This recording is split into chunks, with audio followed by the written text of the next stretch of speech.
नमस्कार दोस्तों, दीपक कुशवाहा आशुलिपि के चैनल पर आप सभी का स्वागत है। और आज की इस वीडियो में बात करूंगा उत्तर प्रदेश लोक सेवा आयोग की होने वाली परीक्षाओं के बारे में। यानी कि आयोग से अब जितनी भी भर्तियां आएंगी तो उनकी परीक्षाएं किस तरीके से होंगी उसके बारे में। चाहे आपकी ये समीक्षा सहायक समीक्षा अधिकारी की जो पुनर्परीक्षा होगी, ठीक, उसके बारे में, PCS वाली आपकी परीक्षा होने वाली उसके बारे में, और इसी तरीके अपर नी सचिव के अगले चरण की परीक्षा यानी कि आशुलिपि कौशल टंकण परीक्षा के बारे में कि ये कब तक हो जाएगी संभावित। तो इन सभी के बारे में आपको जानकारी देनी, ठीक। तो आप लोग वीडियो को पूरी ज़रूर देखें, और जिन भी लोगों ने अभी तक चैनल को सब्सक्राइब नहीं किया है तो पहले से सभी जन चैनल को सब्सक्राइब भी जरूर कर लें, कैसे कि ज़्यादा जरूरी, ठीक। तो सबसे पहले बात ये कर लेता हूँ अपर नी सचिव के अगले चरण की परीक्षा के बारे में, यानी कि आशुलिपि कौशल टंकण परीक्षा। तो इसमें देखिए यही है कि जुलाई अगस्त में आपकी परीक्षा होगी, ठीक है। मतलब आपको एकदम बल भर समय दिया गया है, आराम से लिखिए, कोनो दिक्कत नहीं है, खूब पैर फैला के लिखिए आराम से, ठीक। तो 3-4 महीने का आपको समय मिल गया है, ठीक है। अभी तक ये था कि इसी 9 अप्रैल को हो जाता, तो यही है कि जुलाई बीच में आखिरी मान लो या फिर अगस्त तक, तो जुलाई अगस्त में आपकी परीक्षा हो जाएगी, ठीक है। और रही बात कि कैलेंडर कब तक आ रहा है, तो शायद कुछ काम हम चल रहा है, क्या कह रहे हैं कि इसी महीने में आ जाएगा, तो खैर देखते हैं वो कब तक आता है। तो उसमें आपकी ये समीक्षा सहायक समीक्षा अधिकारी इसकी परीक्षा तारीख रहेगी, ठीक है। प्रारंभिक और मुख्य परीक्षा PCS की भी तारीख रहेगी, और इसी तरीके अपर नी सचिव के जो ये कंप्यूटर वाली परीक्षा आपकी होगी, ठीक है, उस वहू की तारीख रहेगी इसी में। तो चाहे उसका ये शॉर्ट हैंड वाला टेस्ट उसकी भी तारीख, और ये कंप्यूटर वाला टेस्ट तो उसकी भी तारीख, सभी की रहेगी, ठीक।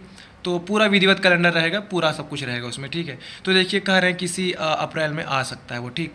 तो ये बात हो गई। अब देखिए आयोग का ये कहना है कि अब से आयोग अगर किसी भी भर्ती की परीक्षा कराएगा तो किस तरीके से, मतलब कि क्या क्या, जैसे नहीं होता एकदम बुलेट प्रूफ तरीके से, कोनो गोली मारो तो असर ना करे, कहने मतलब कि नकल वकल गया तेल लेने, अब कोनो पेपर पर लीक नहीं कर पाएगा, ठीक। तो आज का ये अखबार है हिंदुस्तान है, देखिए इसमें खबर छपी है कि उत्तर प्रदेश लोक सेवा आयोग RO-ARO पेपर लीक के बाद करने जा रहा है बदलाव, यूपी बोर्ड की तरीके परीक्षा की लाइव स्ट्रीमिंग पर मंथन, ठीक है। और सबसे खास बात कि वित्त विहीन स्कूलों में नहीं होगी भर्ती परीक्षाएं। कल आयोग का वो कुछ था ना, क्या कहते हैं, स्थापना दिवस वगैरह, तो कुछ अपनी बातचीत हुई होगी इन लोगों की। खैर, तो देखिए क्या लिखा है कि उत्तर प्रदेश लोक सेवा आयोग की भर्तियों के लिए होने वाली लिखित परीक्षाएं अब वित्त विहीन स्कूलों में नहीं होगी, मतलब कि ऐसे विद्यालयों में परीक्षा केंद्र नहीं भेजे जाएंगे, नहीं बनाए जाएंगे, ठीक। समीक्षा अधिकारी सहायक समीक्षा अधिकारी की प्रारंभिक परीक्षा का पेपर लीक होने के बाद आयोग अपनी परीक्षा व्यवस्था में व्यापक बदलाव करने की तैयारी में है। पेपर लीक के प्रकरण की जांच में वित्त विहीन स्कूलों की मिली भगत भी सामने आई है। ऐसे में बड़ा कदम उठाते हुए इन स्कूलों को केंद्र न बनाने की सिफारिश प्रदेश सरकार से की जाएगी। अच्छा, परीक्षा केंद्र तो यही लोग बनवाते हैं, सरकार का इसमें क्या है, खैर जो कुछ होगा अपना। फिर लिखा है कि आयोग 1 महीने पहले केंद्रों की सूची जिलों से मांग लेगा, ठीक है। फिर राजकीय और सहायता प्राप्त माध्यमिक विद्यालयों को ही केंद्र बनाया जाएगा। यदि वित्त विहीन स्कूल प्रस्तावित होते हैं तो सरकार को उसकी सूचना देते हुए परीक्षा कराने में असमर्थता जताई जाएगी। बाहर से आने वाले परीक्षार्थियों की सहूलियत का ध्यान रखते हुए जिला मुख्यालय से 15 किलोमीटर दायरे में ही परीक्षा केंद्र बनाया जाएगा, ठीक। परीक्षा की सूचिता बनाए रखने के उद्देश्य से प्रश्न पत्रों को सेक्टर मजिस्ट्रेट के सामने ही खोला जाएगा। वर्तमान में एक सेक्टर मजिस्ट्रेट 4-5 केंद्रों के प्रश्न पत्र के पैकेट पहुंचाते हैं, ठीक। कई बार केंद्र व्यवस्थापक यानी कि जो प्रधानाचार्य होते हैं की गैर मौजूदगी में अन्य कर्मी को पैकेट देना पड़ता है।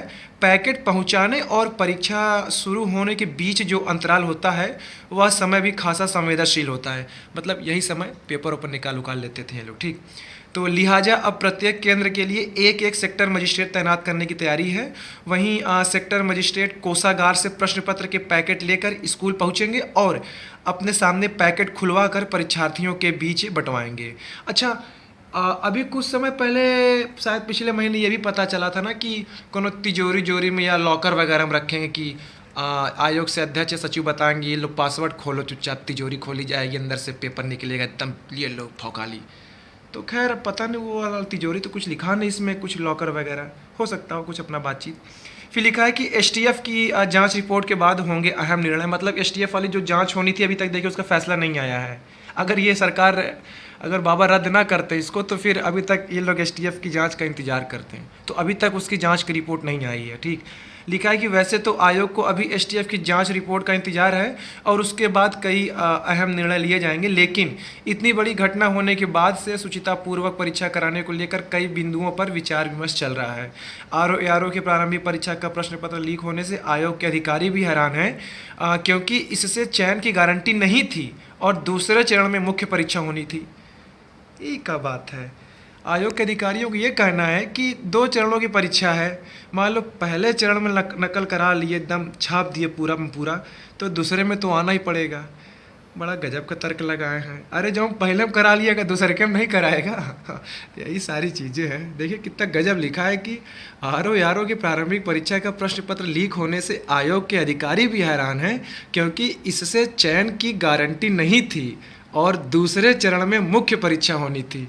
अरे जब पहला चरण निपटा रहा है व्यवस्था से दूसरा चरण निपटाता और कहा पूरी बात हुई होगी। खैर यही सारी चीज़ें हैं, तो देखिए अब आयोग ठीक है कड़ाई से मतलब परीक्षा लेगा। और अच्छा सीसीटीवी का भी जिक्र है, लिखा है कि यूपी बोर्ड की तरह सीसीटीवी से करेंगे निगरानी। यही नहीं, जैसे नहीं सुने कि यही नहीं, अभी और सुनिए, परीक्षा की निगरानी यूपी बोर्ड की तरह सीसीटीवी कैमरों के माध्यम से कराने पर विचार किया जा रहा है। अधिकांश स्कूलों में सीसीटीवी, वॉइस रिकॉर्डर और डीवीआर आदि सुलभ हैं। इन्हें आयोग के कंट्रोल रूम से जोड़कर कोषागार से परीक्षा केंद्र तक प्रश्न पत्र पहुंचाने और परीक्षा की ऑनलाइन निगरानी करने पर चर्चा चल रही है। आयोग सूत्रों की माने तो परीक्षा के प्रत्येक चरण की मानक परिचालन प्रक्रिया स्टैंडर्ड ऑपरेटिंग प्रोसीजर एसओपी बनाई जा रही है। अब देखिए ये एसओपी क्या है। ठीक है, परीक्षा कक्ष में ही सील होगी ओएमआर शीट। लिखा है कि प्रश्न पत्र और उत्तर पत्रक ओएमआर शीट बंटने के बाद अनुपस्थित अभ्यर्थियों की ओएमआर शीट वहीं सील कर दी जाएगी, ताकि बाद में उसका दुरुपयोग ना होने पाए। प्रश्न पत्रों की गोपनीयता बनाए रखने के लिए एक ही परीक्षा के अलग अलग प्रश्न पत्र 2 एजेंसियों से छपवाने पर भी विचार हो रहा है। इससे नकल माफिया यह पता नहीं कर पाएंगे कि परीक्षा किस एजेंसी के प्रश्न पत्र से हो रही है। यदि किसी एजेंसी का पेपर लीक भी हो जाता है तो परीक्षा रद्द करने की बजाय दूसरी एजेंसी के प्रश्न पत्र से परीक्षा करा ली जाएगी। यही काम पहले करे होते हैं कि जब जान रहे ठू लीक हो जाएगा तो दूसर का तैयार रखे होते यही बार। खैर देखिए काफ़ी सख्ती बता रहे कर रहे हैं, अगर इस हिसाब से हो जाएगा तो काफ़ी हद तक मतलब अंकुश लग जाएगा नकल वकल में। ठीक है, तो अब देखिए बाकी आयोग है जिंदाबाद, माननीय आयोग। अच्छा एक खबर और, ये तो खैर ठीक है, तो यही सारी चीज़ें हैं। और ये भी सुनने में आ रहा है कि आपकी समीक्षा सहायक समीक्षा अधिकारी या पीसीएस वाली, यही सब वही जुलाई अगस्त में ही होनी परीक्षा। ठीक है, उसी के आसपास या उससे कुछ बाद में, तो खैर कैलेंडर आएगा तो उसमें पता ही चल जाएगा। तो यही खबर थी। बाकी अपर रिसर्च के लिए आपको 3 महीने का समय मिल चुका है, 3 से 4 महीने। एकदम घोंट डालिए, एकदम पी जाइए पूरा एकदम अच्छे से लिख के। ठीक है, कोचिंग पर कोचिंग करिए, जितना मैटर हो सके उतना लिखिए, सरल कठिन जितना जैसे हो सके। आप जितने से ज़्यादा मतलब कि शब्दों को लिखे रहेंगे उतना उन शब्दों पर आपकी पकड़ रहेगी। ठीक है, तो ठीक है, आज की इस वीडियो में बस इतना ही था। पूरा वीडियो देखने के लिए धन्यवाद। जय बजरंगबली।